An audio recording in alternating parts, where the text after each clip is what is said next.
हरे कृष्णा, राधे राधे दोस्तों। आप सभी को वैशाख मास की हार्दिक शुभकामनाएं। आप सभी पर विष्णु भगवान की कृपा सदा सर्वदा बनी रहे। तो आज की इस वीडियो में आप लोग सुनेंगे वैशाख मास महात्म्य का 12वां अध्याय, यमलोक जाने के मार्ग का अवरुद्ध होना। यम ने कहा, हे प्रभु, हे कमलासन, हे ब्राह्मण, मैं अति दीन होकर आपकी शरण में आया हुआ हूँ। मेरी प्रतिष्ठा पूर्णतः लोप हो रही है। जब प्राणी की पद प्रतिष्ठा ही नष्ट हो जाए तो उसे जीने से क्या लाभ।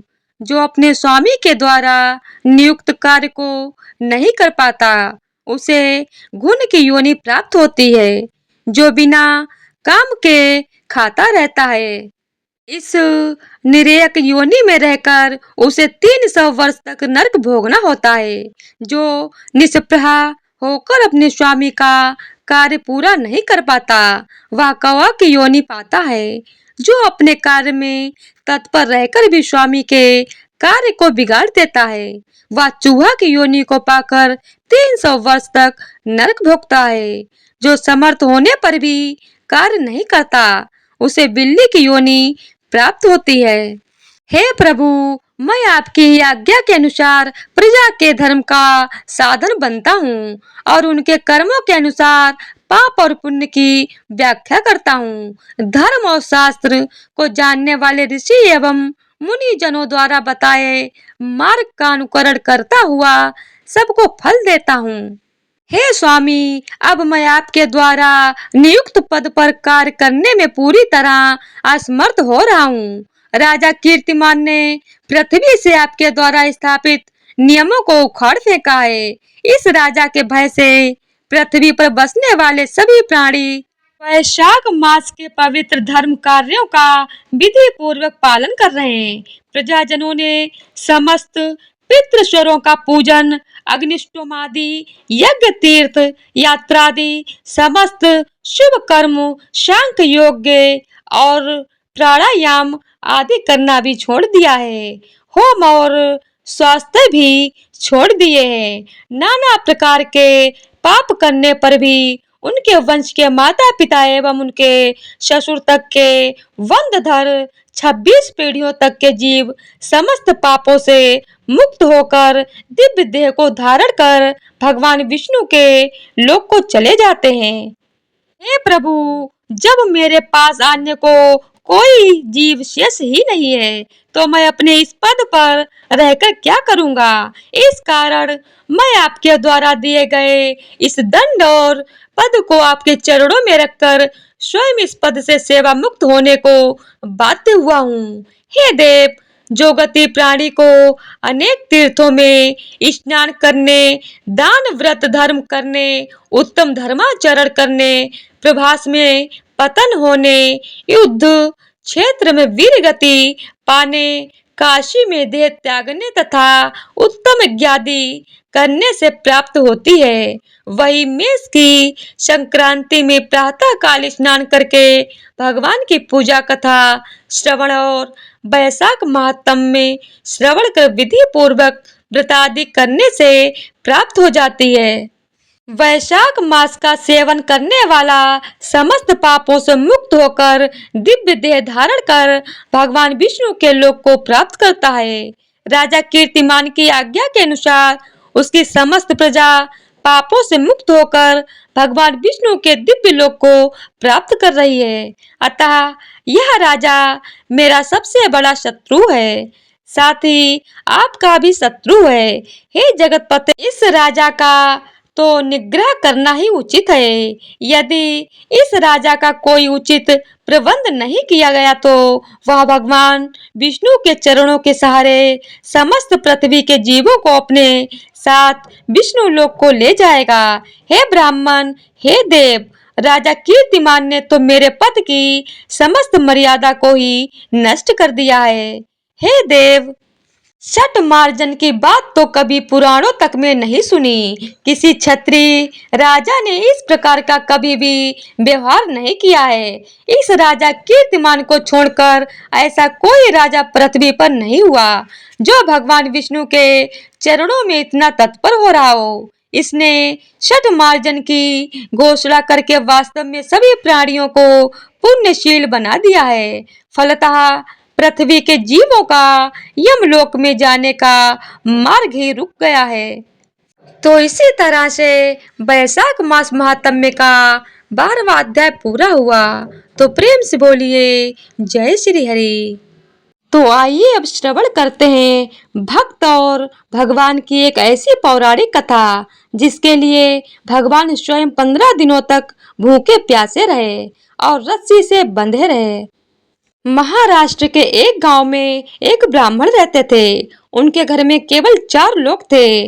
ब्राह्मण, उनकी पत्नी ब्राह्मणी, उनका पुत्र और उनकी पुत्रवधू। उनकी पुत्रवधू बड़ी ही साध्वी और भक्ता थी जिनका नाम सुखबाई था। वह बचपन से ही संत महात्माओं का संग करके निरंतर श्री हरि के चिंतन में तन्मय रहती थी। जैसे गाय कसाई के चक्कर में फंस जाए, वैसे ही साध्वी सुखबाई की शादी ऐसे परिवार में हुई जहां उनकी सास, ससुर और पति तीनों उनके विरुद्ध थे। उनकी सास उन्हें थप्पड़ मारती थी और गालियां भी दिया करती थी। उनके परिवार में सब उनके भजन के विरुद्ध थे, लेकिन सखुबाई ने कभी किसी से कुछ नहीं कहा। उनके पति भी उनके अनुकूल नहीं थे। सखुबाई को बहुत कष्ट दिया जाता था, लेकिन वह एक पल के लिए भी भगवत विस्मरण नहीं होने देती थी। उन्होंने इतनी प्रतिकूलता के बाद भी उन तीनों से द्वेष नहीं किया। उनका जीवन कष्टदायक था, पर उन्होंने कभी किसी से कठोर वचन नहीं बोले। जो मान अपमान, लाभ हानि, जय पराजय, सुख दुख को समान भाव से सहते हुए भगवत स्मरण करता है, भगवान उसके अधीन हो जाते हैं। सखुबाई को उनके परिवार वाले बहुत सताते थे। सखुबाई को पीटा जाता था, गालियां दी जाती थीं, कलेशात्मक व्यवहार किया जाता था, लेकिन सखुबाई के हृदय में विट्ठल ऐसे बसे हुए थे कि इसका उनके ऊपर कोई प्रभाव नहीं पड़ता था। सखुबाई को फटे पुराने कपड़े पहनने को मिलते थे, रूखा सूखा खाने को मिलता था, प्रतिक्षण डांट पिटाई होती थी, लेकिन वह हर समय श्री कृष्ण के चिंतन में लीन रहती थी। सखु की दशा पर गांव के स्त्री पुरुषों को बहुत तरस आता था, पर किसी की हिम्मत नहीं होती थी कि कोई उनके परिवार को समझा सके। सखुबाई मन ही मन भगवत कृपा का अनुभव करते हुए सोचती कि कितने कृपालु हैं श्री कृष्ण। यदि मेरे पति, सास या ससुर मुझसे प्यार करते तो श्री कृष्ण के प्यार में बाधा पड़ जाती।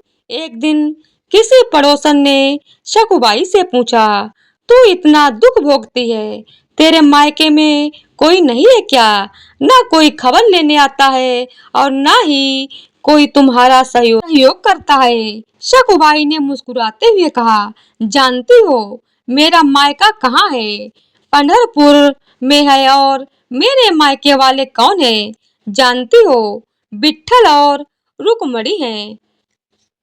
सखुबाई आगे कहती है, सखी, उनका बहुत बड़ा परिवार है, असंख्य संतानें हैं। मुझे लगता है कि वो असंख्य संतानों की व्यवस्था में मुझे भूल गए हैं, इसीलिए मुझ गरीब की खोज खबर लेने वो नहीं आ पा रहे हैं।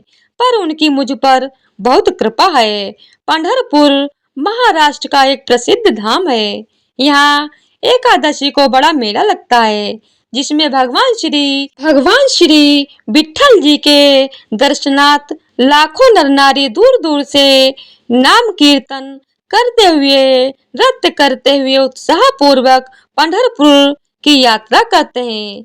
जब यात्रा का दिन आया तो भक्तों की मंडलियां कीर्तन करते हुए, नाचते हुए पंढरपुर के लिए चारों ओर दल बना बना कर जाने लगे।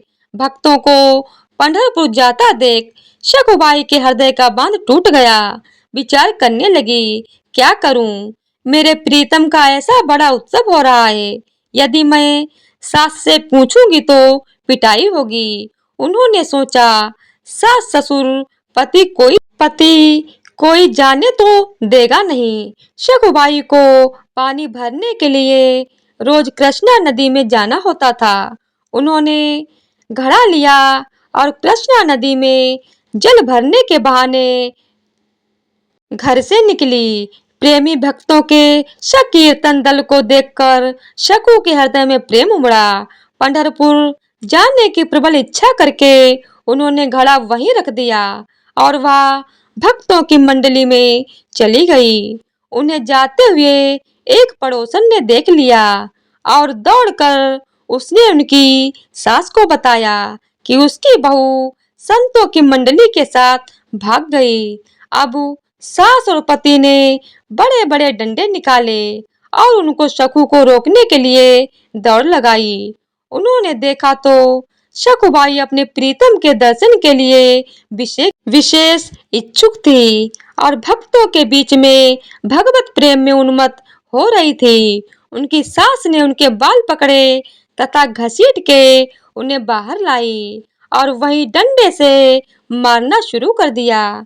घर ले जाकर तीनों ने मिलकर उनकी पिटाई की। शकुबाई सिर्फ हे विठ्ठल, हे कृष्ण, हे गोविंद कहती रही। उनकी सास ने कहा, या तो मामूली मार है, इससे ये मानने वाली नहीं है। इसे ऐसा पीटो कि ये चलने के लायक ना रहे, वरना ये फिर भाग जाएगी और पंढरपुर की यात्रा करेगी। और अभी 2 सप्ताह हैं पंढरपुर की यात्रा में। इसको जकड़ करके खंबे में बांध दो और 2 सप्ताह तक ना रोटी दो ना पानी दो और रोज इसकी पिटाई करो, तब ये मानेगी। सास की आज्ञा पर शकुबाई को उनके पति और ससुर ने बांध दिया, उनकी पिटाई की और उन्हें भोजन देना बंद कर दिया। उनके हृदय में यह दुख नहीं था कि मुझे बांध दिया गया, मुझे मारा गया या मुझे गाली दी गई।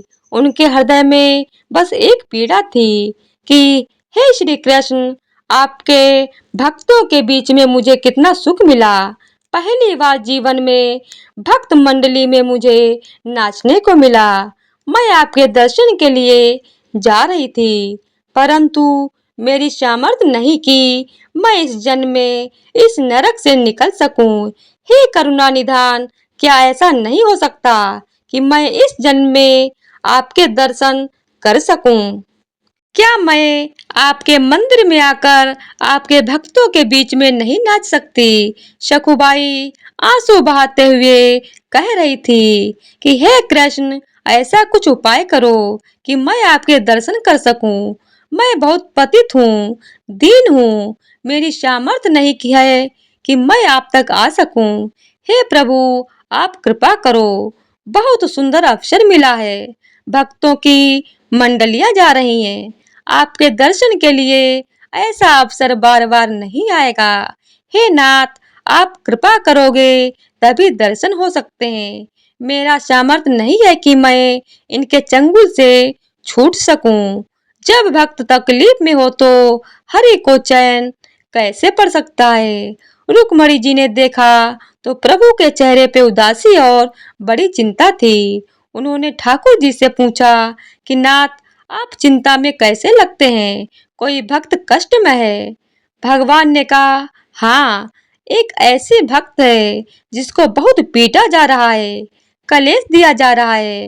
वो मुझसे मिलना चाह रही है और उसको बांध दिया गया है।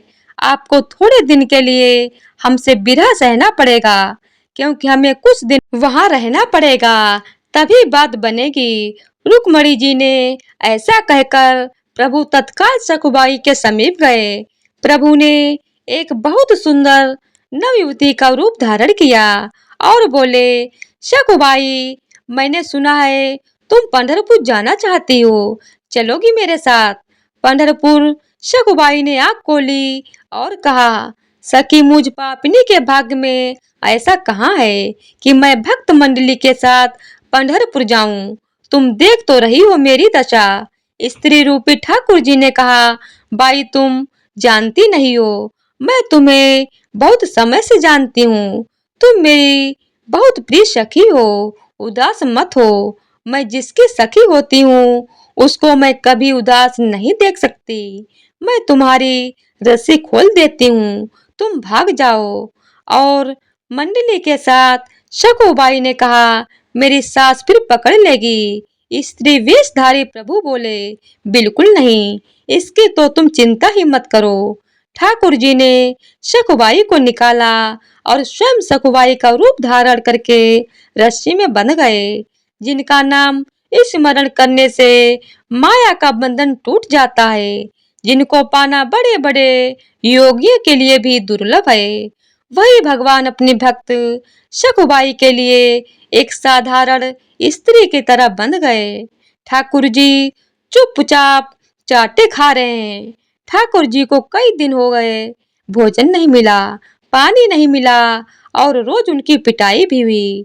14 दिन बीत गए, प्रभु बंधे रहे, रोज डंडे और गालियां खा रहे हैं। उनके पति को उन पर दया आई तो उन्होंने शकुबाई के रूप में जो ठाकुर जी बंधे थे, उनको खोल दिया। पति की आज्ञा के अनुसार शकु रूपी श्री भगवान ने स्नान किया, सुंदर रसोई बनाई और सबको भोजन खिलाया। भोजन के बाद तीनों के हृदय में बहुत प्यार उदय हुआ। शकु रूपी भगवान ने अपनी सेवा और सुंदर व्यवहार से पति सास और ससुर तीनों के स्वभाव को बदल दिया। अब तीनों शकुबाई स्वरूप श्री भगवान से बहुत प्यार करने लगे। उधर शकुबाई पंढरपुर पहुंच के नाम संकीर्तन करते हुए नाच रही है। प्रभु के प्रेम में वो इस बात को भूल गई कि मेरी जगह कोई और सखी बंधी हुई है। आनंद में विभोर हुई शकुबाई ने चंद्रभागा नदी में स्नान कर मंदिर के अंदर प्रवेश किया। वो मंदिर में जाकर श्री हरि के दर्शन करके आनंद सिंधु में डूब गई। शकुबाई का प्रभु में ऐसा मन लगा कि उन्होंने प्रभु के सामने प्रतिज्ञा कर ली कि जब तक शरीर में प्राण रहेंगे, मैं पंढरपुर की सीमा के बाहर नहीं जाऊंगी। उन्हें क्या पता था कि उनके बदले पंढरीनाथ जी वहां बंधे हुए हैं। शकुबाई के सामने भगवान का वह स्वरूप प्रकट हुआ कि शकुबाई बिहल हो गई और भगवान के सौंदर्य के दर्शन में इतना मुग्ध हो गई कि उनके प्राण छूट गए। एक ब्राह्मण उस मंडली में आया था और उसने शकुबाई की लाश को देखा। उसने साथियों को बुलाया और सबने मिलकर शकुबाई के शरीर का अंत्येष्टि संस्कार किया। इधर रुक्मणी जी ने विचार किया कि ठाकुर जी कह गए थे कि कुछ ही दिनों में वापस आ जाऊंगा, लेकिन आज तक वापस नहीं आए। फिर ध्यान दे के देखा कि जिसके लिए गए थे उसने तो शरीर छोड़ दिया और उसके शरीर का अंतिम संस्कार भी हो गया। अब मेरे प्रभु को तो बहू बनकर वहां रहना ही पड़ेगा। अब रुक्मणी जी को बड़ी चिंता हुई। रुक्मणी जी शमशान पहुंची और उन्होंने शकुबाई की राख हड्डी वगैरह को एकत्रित किया और प्रेम दृष्टि से देखा तो शकुबाई जीवित हो गईं।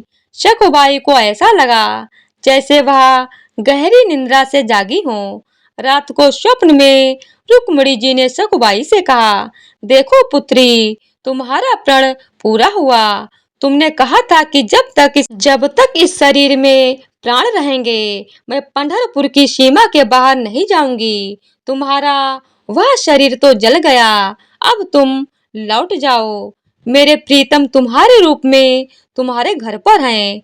रुक्मणी जी का आदेश पाकर शकुबाई आनंद मग्न होकर 2 दिन बाद यात्रियों के साथ वापस लौट आई। शकु को आता देख शकु वेशधारी भगवान पंडरीनाथ जी वहां बहु रूप में थे। उन्होंने सोचा कि अगर वो यहाँ आ गई और मैं भी यहाँ रहा तो गड़बड़ हो जाएगी। ठाकुर जी ने तत्काल सास से कहा कि मैं पानी लेने जा रही हूँ। उन्होंने घड़ा लिया, घाट पर आई और पूर्व परिचित सखी का वेश धारण कर शकुबाई से मिली। उन्हें देखते ही शकुबाई को सारी बातें याद आ गईं। शकुबाई ने दौड़ करके उनके हृदय से लगाया और कहा, सखी, आपकी कृपा से मुझे पंढरपुर जाने को मिला। मुझे मेरे ठाकुर जी के दर्शन हुए। उनके चरणों को पकड़ लिया और बोली, बहन, तुम्हें बहुत कष्ट भोगना पड़ा होगा मेरी वजह से। ठाकुर जी ने कहा कि तुम चिंता मत करो, तुम सुखी हो गई ना। शकुबाई ने कहा, हाँ सखी, ठाकुर जी ने कहा मुझे कोई कष्ट नहीं हुआ। यदि तुम्हें सुख मिला तो हर कष्ट मेरे लिए सुखमय है। तुम ये घड़ा लो, इसमें जल भरो और घर जाओ। शकुबाई घड़ा भरकर अपने घर की ओर गई और ठाकुर जी अंतर ध्यान हो गए। शकुबाई घड़ा उठाकर घर पहुंची और अपने काम में लग गई।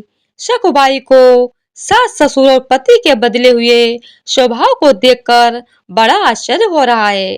दूसरे दिन वो ब्राह्मण अर्थात जिसने शकुबाई के शरीर का अंतिम संस्कार किया था वापस आया और उसने शकुबाई के घर पहुंचकर कहा कि मैं एक खबर देने आया हूँ।